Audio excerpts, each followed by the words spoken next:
The world of football with a soccer perspective. This is Soccer Today with Duane, Rollins and Kevin Laramee. Live on the Sports Podcasting Network. Good day, good night, and welcome to Soccer Today for Friday, November 29th, 2019. I'm Kevin Laramee. Duane Rollins is with me as always. Before we get started, I know it's Black Friday. You're all getting ready to get some deals, either online, in person, wait in line to maybe be even trampled before you go into Best Buy or whichever shop you're going to today. But also, we have a special offer going all the way to next Friday. For $2, $5, or $10 a month, you can get access to exclusive content on our Patreon page. Yesterday, Duane and I did a show about European soccer. We talked about the Premier League, Champions League yesterday, and Arsenal. And guess what? I guess I was kind of bang on. I was even a bit too late in my thinking that Emery was going to get fired. But you can listen to that show on SPN Extra. And if you subscribe to the $5 tier all the way to next Friday, you get the $10 tier included for 6 months. And that's our special offer for the beginning of our new Patreon venture, but also for Black Friday. Why not? How you doing, Duane?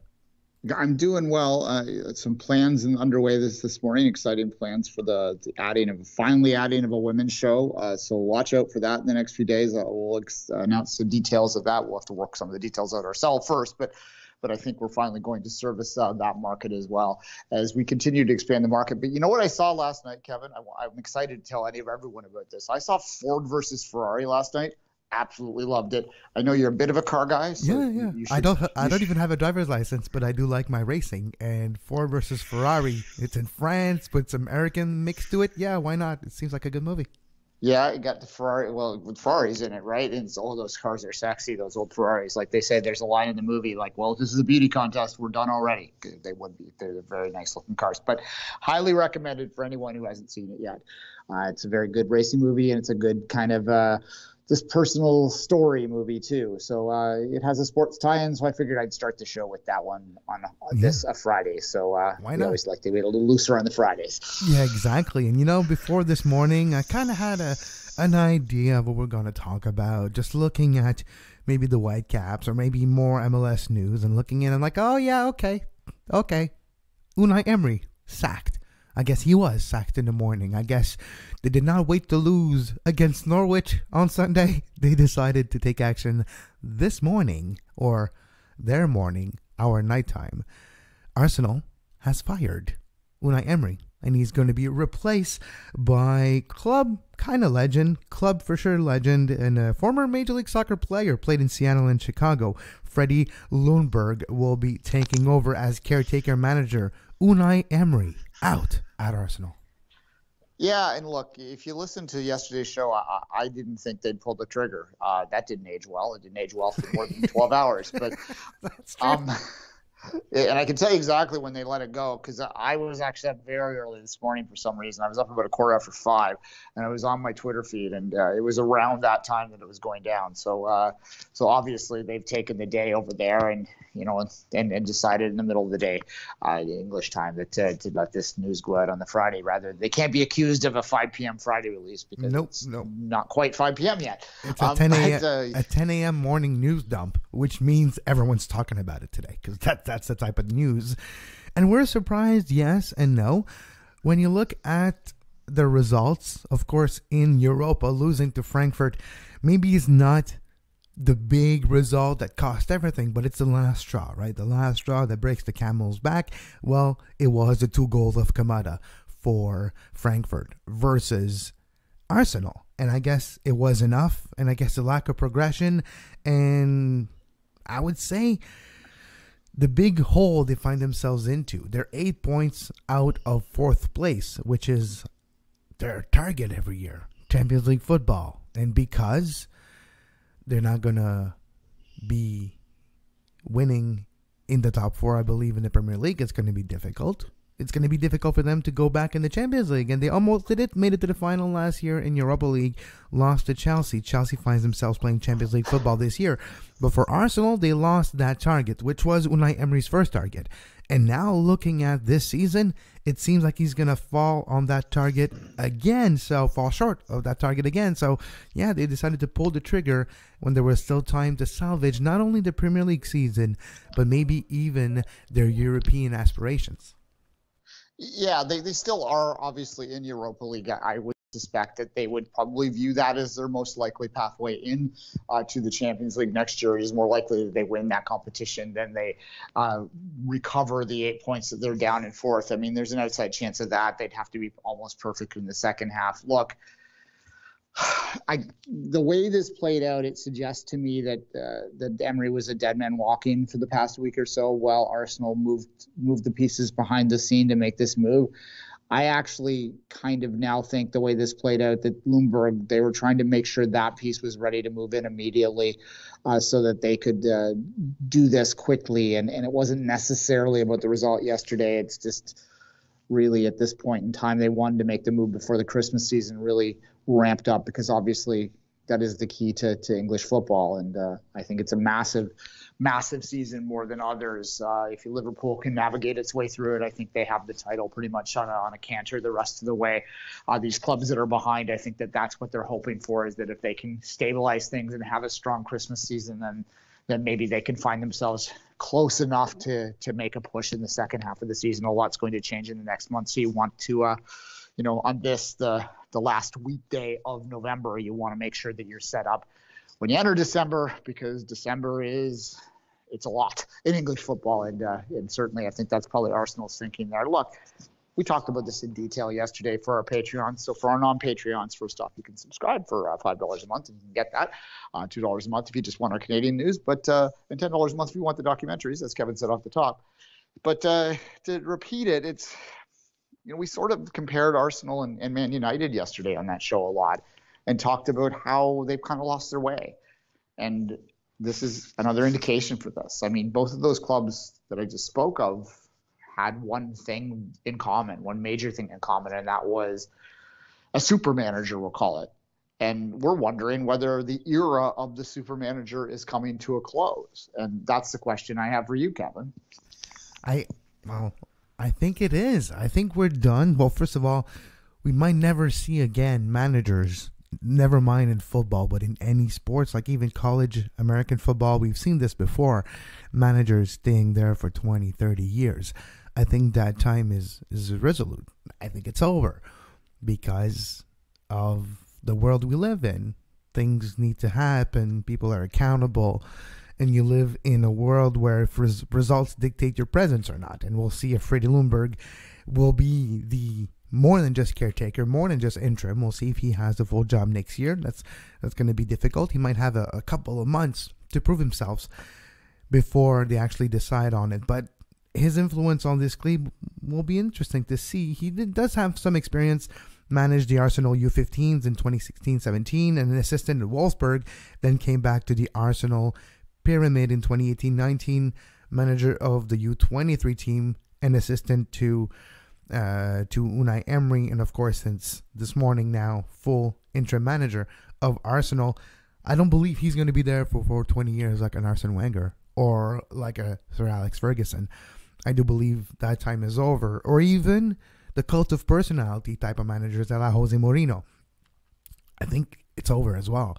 I think players now know what they can and can't accept from a certain figure and a certain someone you work with, right? There's boundaries you can't be crossed.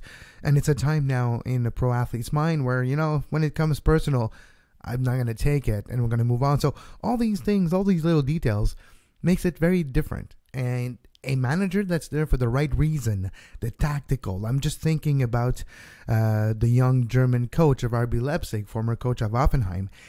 His way of doing stuff is literally about the sports, about the game, and yes, he manages as well.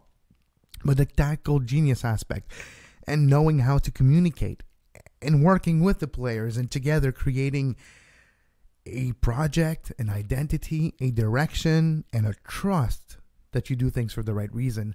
I think we're heading that way, even with the big clubs. Of course, seeing Chelsea with Frankie Lampard. Frankie Lampard might not be there for 20 years, no. But when he's there, he seems to be working with players. And I think we're seeing this now in the Premier League and anywhere else, where the big personality, the big name coming in just because of his reputation is not enough. It's how do you work with us now? And how is this going to influence and better our game? And if it doesn't better our game, guess what? We're going to find someone who does better our game. And I truly feel that's the next super manager. Has nothing to do with personality, experience before as a player, or experience as a manager. It has to do with what can you bring to this project right now. Another factor at play too. You mentioned guys like Alex Ferguson, Arsene Wenger, these names that are synonymous with clubs. What you also saw with those two men in particular and others like him is that they had absolute 100% full control over those clubs. They were bringing the players in. They were overseeing every aspect of it. In Ferguson's case, he always had these, I think Wenger was much more hands-on in terms of the day-to-day management and the training and things like that. He was very, instrumental in sort of changing sort of the techniques, the modern sort of training techniques that happen now across the board in England. He was the first to really bring them in terms of nutrition and fitness and things like that. But Ferguson was very much like, let the assistants do all that stuff, but I'm going to run the club. He was essentially a GM on the bench. We're seeing with sporting directors now, a lot of clubs are moving away from that. So the managers are becoming like coaches in North American sports, where they really are interchangeable in a lot of ways. And that to me is as much of a factor in this move away from the super manager as anything else. Now, all that said, Kevin, of course, our listeners might be yelling at their device that there are a couple really concrete and obvious outliers to this. And that would be Jurgen Klopp at Liverpool and Pep. I think Jurgen Klopp fits in the description I mentioned, though. He's not there because of his personality. The guy just would love to eat burgers and drink beer all day. It's not about that. It's about how he manages the team and the tactical awareness and how he manages his player. I think Jurgen Klopp might be the biggest example of the type of manager I was describing, and he only has that name and face recognition because of his exploit. But that's not what it's about on a day-to-day basis. It's how he actually does his work that makes him valuable on a day-to-day basis with Liverpool. So I do feel he fits the example I was talking about. Yeah, and Pep is closer to – Pep and Mourinho are two sides of the same coin in a lot of ways. Mourinho has sort of, the evil part of that, so to speak. He's kind of the dark arts, whereas Pep is viewed as the white knight in a lot of ways. But really, having said that, if you watch Pep as closely as I have over the past 4 years, and a lot of observers have as well, you'll realize that he's not really a white knight. He has a lot of Mourinho's characteristics as well. He uses the media masterfully to throw people under the bus when he needs to. He just doesn't direct it at his own players as much as Mourinho does. Yeah. Mourinho negs people is essentially what he does, right? Like if you're familiar with that, terrible technique of trying to attract someone, negging. That's essentially Mourinho's technique, is he wants them to be desperate for their attention. Maybe he'll change. We talked about that a lot yesterday as well. But the other part of it in terms of longevity, Pep now is into his fourth season with Manchester City. That is unique for him in the past little while. He tends to move on quickly, and there still is a lot of speculation, a lot of feeling within even Manchester City fans that, maybe the time, well, it wouldn't shock any of us, I think, that if the end of this year rolled around, especially if City won a Champions League this year, which obviously is their goal, then I wouldn't shock me if he moved on to another challenge. I don't know what the hell that challenge is, to be honest. Maybe PSG. Hey, I have a challenge for him. Take Canada to the World Cup. That's a heck of a challenge. Yeah, but Pep is he's like Somalia. Like he's not like out there. Whereas Klopp kind of seems like a guy that is your beer expert at the pub. Pep only deals with fine wines, and he will give you the best pairings of wines and food that you will ever find. He's brilliant at that, but I'm not sure. Are you saying that if you give him a wiener and a bun, he's not going to make you a 4-star dish? He's going to say, what do you want me to do with it? So you're saying that if he doesn't have the players, which equal luxury ingredients, what he cooks won't be as good. This is my theory on Pep. He is very, very good at the top end, and that's a skill onto its own, but I'm not sure that he has the ability to go to Major League Soccer or something and do the same thing. I don't know. That's my theory on it. because Pep Guardiola, new coach of Columbus Crew. No, I'm just kidding. I know it's Caleb Porter. Can you imagine? Oh, yeah, no. Well, he's a true believer in his system, right? Pep is, and his system requires, Barcelona, Bayern, and Manchester City level talent. And when he has it, that system can be effective. But that system is going against the grain in all of football right now. If you look at it, I mean, tiki-taka is no longer. This is the era of the athletic winger counterplay. Here's a challenge. I just had a vision. If you're AC Milan in Italy, you need to go get Pep. Be like, okay, we'll give you the funds you need.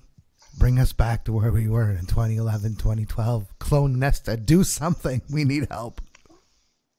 We should have a whole show on Milan one day. It's a fallen giant if there's ever been one, and we don't talk about Italian football that much. And honestly, until they get their house in order, I'm not that inclined to talk about them, but they are an interesting club that way. No, but to get back to the point, though, like Klopp might be the one exception here in terms of he spent quite a lot of time at Dortmund, but not 20 years. And I think he'll spend quite an amount of time at Liverpool, but probably not 20 years too. And I don't think we'll ever see, and this isn't breaking ground here, I don't think we'll ever see a Wenger or a Ferguson again at a club. I mean, there might be an outlier at a smaller club somewhere in the world, but the pressure at these clubs, if you don't win the Champions League every other year at some of these clubs, you're going out. And look, it's not even that far-fetched in terms of how the history of this game works. Look at the history of Real Madrid and managers. And Real Madrid's won more Champions Leagues than anyone else, and they go through managers like I go through socks. I think right? I think they might go through managers quicker. Otherwise they just go back to the old manager that did well, like Zidane or the other ones, right? So no, I agree. It is a fascinating aspect of now managers feel more replaceable than before. With the amount of money also that you invest in players. It's not just paying player that amount of money. You invest money in your players. It's easier to change one guy than to change 18. Yeah, sure. It's the old cliche. We're well on the record of saying that the infamous coach bump is not really a real thing. But that said, sometimes a culture shift, a culture change can not instantly, but over in a shorter period of time than maybe it would have happened otherwise, can create some movement and some change. And there are coach bumps sometimes too. It's just not it's not a flip of a switch thing. It's circumstantial. I agree. And sometimes a coach bump to me is it doesn't necessarily change the short-term result, but it might change the mid-term ceiling, like the middle to long-term ceiling of the same group of players with a new direction and a new way to achieve soccer or football or a new ideology of the game. Sometimes it can change the ceilings you have with some players. Speaking of ceiling, Freddie Ljunberg, former Major League Soccer player, let's not forget, played 37 games for the Seattle Sounders in the 2009 and 2010 season, got traded to Chicago, played 15 games in the 2010 season for the Chicago Fire. Of course, that famous picture that you see on your screen with the Dreamcast sponsorship of Arsenal and the red hair. Yes, that's Freddie Ljunberg back when he was a player for, of course, Arsenal. So you could say a club legend to a point. And Freddie Ljunberg, will he get the chance? Will he get the full job next year? I don't know, but he has a long audition period. I do not believe Arsenal and Stan Kroenke and the board of directors are going to rush the decision-making process for the manager position. I think they're going to give Freddie Ljunberg all the way till the end of the Premier League season and the Champions League and all, well, the Europa League, and see what he does. If he wins Europa League, I guess he has a job. If he qualifies for the Champions League, I guess he has a job. If not, he might not. Look, the comparison, we talked about United comparisons a minute ago. There's also a comparison here, right? They've put a former player that is held in high regard by the supporters in charge, with probably some of the thinking is that it will appease them a little bit for a while. And in the United case, it appeased them to the point that they ended up giving him the full-time gig. But, in defense of the majority of United fans, there were a lot of them that were suspicious of the long-term appointment of Ole as their manager after what was a very short-term. You talk about a coach bump. They did get one. I mean, if Satan leaves the house, you're probably going to eat a few more cookies for a while.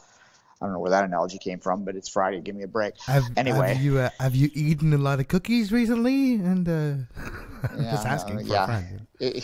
Exactly. If the cookie monster leaves, you're going to eat more cookies. That's probably a better example of what I'm trying to say. Mourinho, they had a little bump there, but then it clearly was a guy that was in over his head. Ljunberg is a guy that might be over his head as well, but I think we have to give him an equal shot because Frank Lampard looked like he was over his head, and hell, here we are. Yeah, but I think that 1 year at Derby County might have changed how he does things, right? He had a full year of a team that he had no history with, at least not a history to the point that he had with Chelsea, which changes a little bit the pressure that he feels. I guess maybe the time with Wolfsburg as an assistant might have done the same for Ljungberg, but I still believe Lampard was a more experienced manager, literally, when he took over Chelsea, and it wasn't done in a caretaker position. I think the caretaker or the interim tag can work to your detriment when it comes to getting the full job later on, but who knows? Ljungberg would not have been maybe a candidate for the full job either, so maybe it's his only path to the Arsenal manager job is to have the caretaker tag and perform well. Yeah, I mean, if you're appointing him for the rest of the season, I mean, he might have the tag, but that might be as much a contractual thing as anything else. It's really a dress rehearsal for whether he wants to go here. But to continue my thought, though, I don't think Arsenal fans are in as good a mood as United fans were last year, if that makes sense. They have been yelling at the moon. Arsenal Fan TV, it's not called that anymore, but we all know it as that. It's not called. Are you serious? They changed that branding, really? Come on. Arsenal did not want their name associated with it, so they put a cease and desist to them. So it's AFT. It's AFT YouTube page now, I believe, is what their name is. But I don't know to watch it. But it's anyway. We all know what it is, though, and it's angry Arsenal fans. They become a meme, and they're not going to put up with much. They're very tired of this because they, as much as we talked about yesterday in the show, how United has lost its way. Arsenal lost its way first and has lost its way longer. So at this point in time, there's less patience involved. So I suspect that his rope will not be anywhere near as long as it was for Ole at United last year. That does make sense. And we'll know more this weekend, of course, will be the first game of Freddie Ljunberg in charge of Arsenal. And it'll be a fun Sunday. Sunday will be Arsenal playing against Norwich, I believe, off the top of my head. Yes, let me get this in front of us. Yes, Norwich Arsenal on Sunday. Interesting game, Man United, Aston Villa. And my prediction of if Man United loses to Villa, it might come true as well. Ole might be sacked come Monday morning. Also a possibility. Maybe, yeah. We'll see. I'm not making any predictions anymore when it comes to it. But that's where I was going. Like, well, you said the same thing about Emery, so who knows? Yeah, we'll see. Let's continue our discussion here by talking about Doneil Henry a little bit and the Whitecaps and Ali Adnan. We haven't really talked about the Whitecaps a whole lot over the last couple of weeks because, well, hasn't been a whole lot. But Ali Adnan mentioned to an Iraqi newspaper over the last couple of days that apparently he has 4 offers from Europe, 4 different clubs in Europe interested. So Ali Adnan's return to the Whitecaps is uncertain at the least. Yeah, it is. And I mean, I think that when you look at the Marc Dos Santos' continued evolution of that roster, I suspect that there are many, maybe even including Dos Santos, that is hoping that those European offers come through. He is a player that, although is okay, better than okay. He's an above average player, but is he a DP? Is he worth the investment? Exactly. At that position, is that where the Vancouver Whitecaps need to invest on the fullback position for deep? No, no. I'm answering my own question here. Just say no. Exactly. Yeah, I mean, and this is nothing against the player himself. As I said, he's a fine player, but really at this time, if you're going to do, they lost a year in their rebuild last year, and Dos Santos takes some of the blame for that. I think that maybe he felt that he could do some of the same magic that he did at lower levels, and found that at Major League Soccer, that because of the way that the league works now, where you need the top end talent to really break through, he wasn't able to. And I think at this point in time, it's clear to them that they need to invest properly at these positions in order to have a real chance. And there has been some indication finally that they might be able to spend the type of money necessary to really truly bring a decision or difference maker in, which is partly why they have fullbacks as their DPs, is because they wouldn't spend the money otherwise. He spent a little bit more for them. It's essentially a hyper TAM signing, is more than a DP signing, and it's just not necessarily how you want to use that spot. So if I'm a Whitecaps fan, I'm wishing him well, and if I really love him, maybe I'll figure out how to watch the Turkish league, because that's essentially where he's being linked to. Yeah, and he's not going to join Real Madrid. Let's face it here. He's going to join like Başakşehir or something in Turkey, I believe. But I agree with you. But also, Marc Dos Santos probably felt he was going to get a bit more help from the front offices than he actually did. Now with a sporting director with experience maybe in a place that we're not used to seeing relationship with the Whitecaps in Germany, maybe we're going to see a different type of player that maybe fits the profile that Marc Dos Santos is looking for the rebuild. And also, Doneil Henry is no more with the Whitecaps. He has he signed with Korean club Suwon Samsung Blue Wings. Yes, my new favorite Korean club in the K-League. The 9th club created in the K-League. First season was in 1996, created in 1995, owned by Samsung subsidiary Chill Industries, but it is owned by Samsung in the city of Suwon. This is where Samsung's head office is and everything is. It's basically a city, Samsung pretty much. But they're owner of this Korean club, the Blue Rings, and it's a club with money. It's a club with a decent history, and of course, a whole bunch of sports. And it's a true sports club. But I am happy, and hopefully for Doneil Henry, he gets regular playing time. That's what we really hope. Yeah, Doneil Henry's athletic gifts will allow him to always have suitors. We have talked about Doneil's weaknesses in his game ad nauseum over the years. He gets blood rushes to his head, and he makes mistakes, which often, because of the position he plays, costs the team in a way that is hard sometimes for fans to get past. And so that's why there are a lot of people, at Toronto in particular, and Canadian national team fans that struggle with Doneil Henry and where to think and how to think of him. A lot of Whitecaps fans don't struggle as much because he has matured a little bit, although he did not have as strong a second half of the season as he had the first half of the season last year. There's a few moments, though, like you mentioned, blood-rushing moments to the head that we've seen, like own goals and red cards. And yes, we've seen those over the last 2 years, but I agree. It's been a bit less obvious than before. Yeah, well, look, I had a chance to watch a lot of Doneil Henry during some very bad TFC teams, and what you saw then with a very young and raw guy was just how athletic he was. He would recover and make plays, defensive plays that didn't get as noticed, like probably not on TV at all. And in the stadium, you had to be watching for them, that were really quite impressive. And that's what scouts see when they see him. That's why he keeps getting deals like this.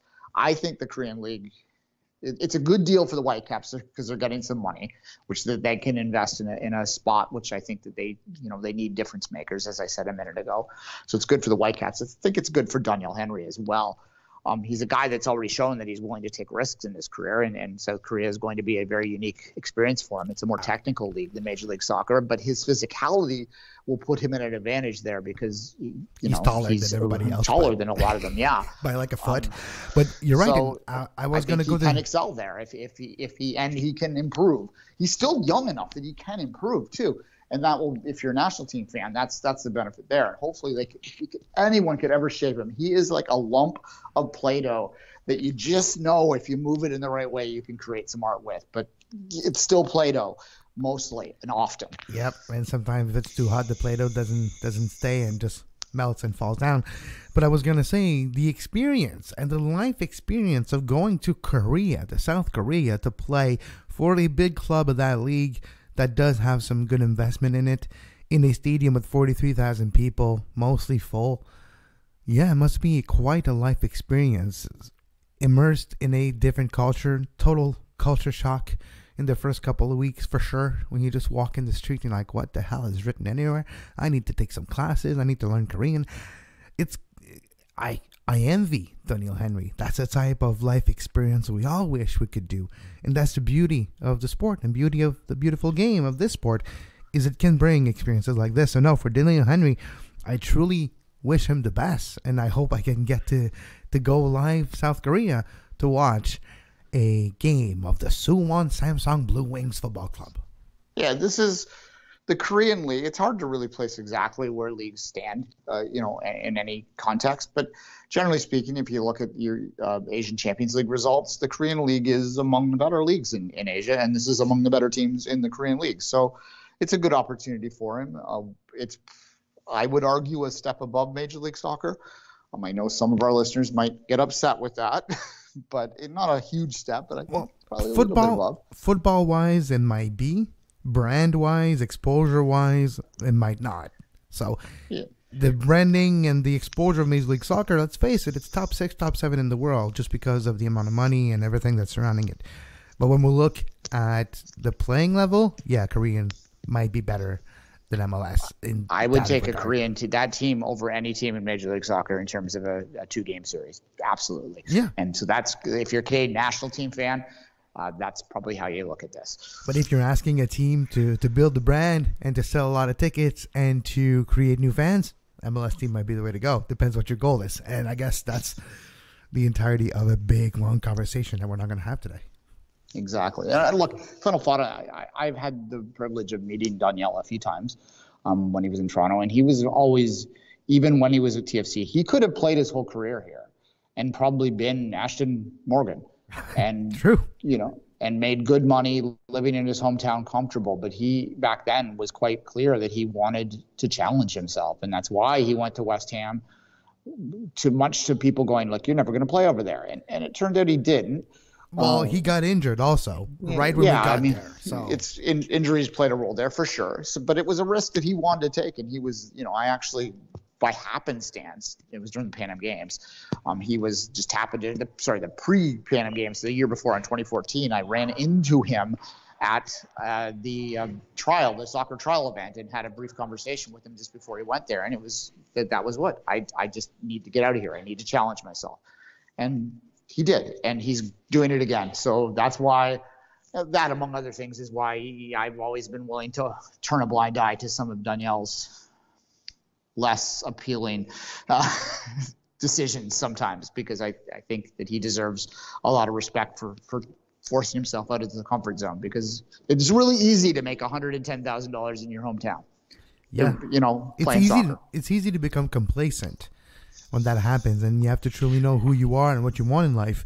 Does just making money and not being the type of player and having the role you want with the club worth it, or should you try to go on a journey and trying to find your way? It's a journey that I find really inspiring, because I'm trying to do the same thing, right? So I kind of understand more now the risk of getting out of your comfortable slippers to go after something.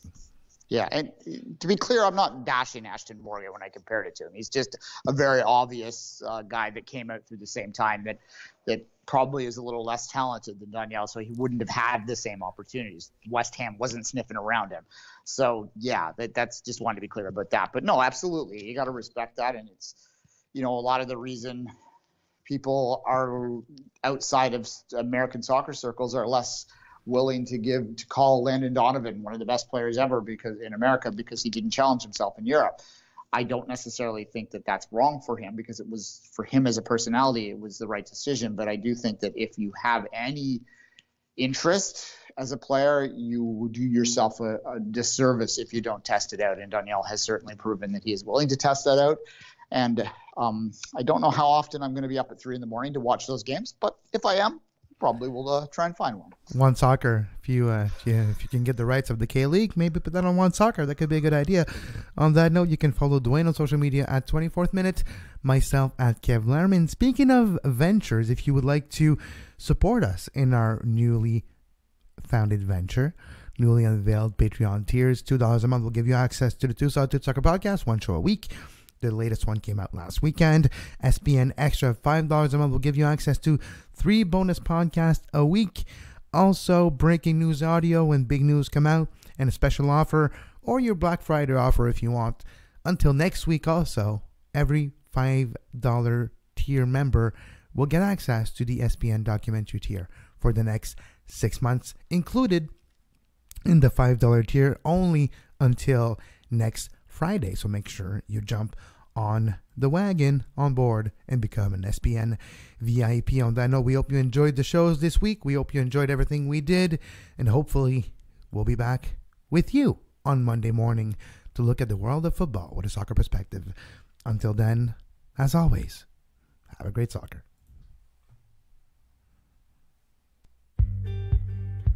You can find the podcast version of all the shows we do on iTunes, Apple Podcast, Google Play Store, TuneIn Radio, iHeartRadio, and anywhere you get your podcast.